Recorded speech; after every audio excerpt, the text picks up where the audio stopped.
ఓం శ్రీ పరమాత్మనే నమః.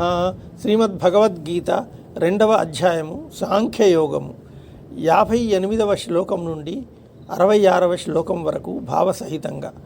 యదా సంహరతే చాయం కూర్మోంగానీవ సర్వశః ఇంద్రియాణి ఇంద్రియార్థేభ్యః తస్య ప్రజ్ఞా ప్రతిష్ఠిత. తాబేలు తన అంగములను అన్ని వైపుల నుండి లోనికి ముడుచుకున్నట్లుగా ఇంద్రియములను ఇంద్రియార్థముల విషయాదుల నుండి అన్ని విధముల ఉపసంహరించుకొనిన పురుషుని యొక్క బుద్ధి స్థిరముగా ఉన్నట్లు భావింపవలెను. విషయా వినివర్తంతే నిరాహారస్య దేహినః రసవర్జం రసోప్యస్య పరం దృష్ట్వా వినివర్తతే. ఇంద్రియముల ద్వారా విషయములను గ్రహింపని వాని నుండి ఇంద్రియార్థములు మాత్రము వైదొలగును, కానీ వాటిపై ఆసక్తి మిగిలియుండును. స్థితప్రజ్ఞునకు పరమాత్మ సాక్షాత్కారమైనందువలన వాని నుండి ఆ ఆసక్తి కూడా తొలగిపోవును. యతతో హ్యపి కౌంతేయ పురుషస్య విపశ్చితః ఇంద్రియాణి ప్రమాధీని హరంతి ప్రసభం మనః. ఓ అర్జున, ఇంద్రియములు ప్రమథనశీలములు. మనుష్యుడు వాటిని నిగ్రహించుటకు ఎంతగా ప్రయత్నించినను ఆసక్తి తొలగిపోనంత వరకును అవి అతని మనస్సును ఇంద్రియార్థముల వైపు బలవంతముగా లాగికొని పోవుచునే ఉండును. తాని సర్వాణి సంయమ్య యుక్త ఆసీతమత్పరః వశే హి యస్యేంద్రియాణి తస్య ప్రజ్ఞా ప్రతిష్ఠిత. కనుక సాధకుడు ఆ ఇంద్రియములను అన్నింటినీ వశమునందుంచుకొని సమాహిత చిత్తుడై చిత్తమును పరమాత్మయందు లగ్నము చేసిన వాడై మత్పరాయణుడై ధ్యానమునందు కూర్చునవలెను.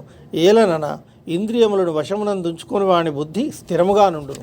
ధ్యాయతో విషయాన్ పుంసః సంగస్తేషూపజాయతే సంగాత్ సంజాయతే కామః కామాత్ క్రోధోభిజాయతే. విషయచింతన చేయు పురుషునకు ఆ విషయముల యందు ఆసక్తి ఏర్పడును. ఆసక్తి వలన ఆ విషయములను పొందుటకై కోరికలు కలుగును.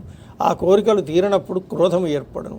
క్రోధాద్భవతి సమ్మోహః సమ్మోహాత్ స్మృతి విభ్రమః స్మృతిభ్రంశాత్ బుద్ధినాశో బుద్ధినాశాత్ ప్రణశ్యతి. అట్టి క్రోధం వలన వ్యామోహం కలుగును.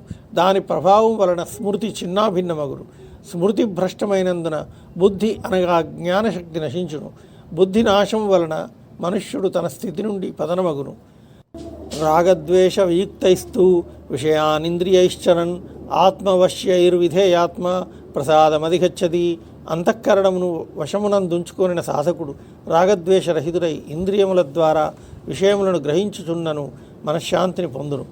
ప్రసాదే సర్వదుఃఖానాం హానిరస్యోపజాయతే ప్రసన్నచేతసో హ్యాషు బుద్ధి పర్యవతిష్ఠతే. మనఃప్రసన్నతను పొందిన వెంటనే అతని దుఃఖములన్నీ నశించును.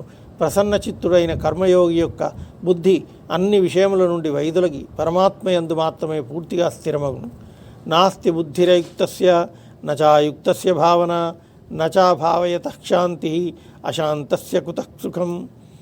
ఇంద్రియములు మనస్సు వశమునందు ఉండని వాని యందు నిశ్చయాత్మక బుద్ధి ఉండదు.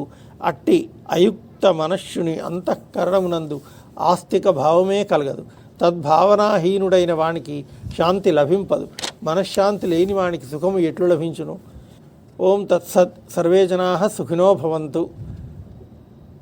రేపటి వీడియోలో మరికొన్ని శ్లోకాలు చదువుదాం.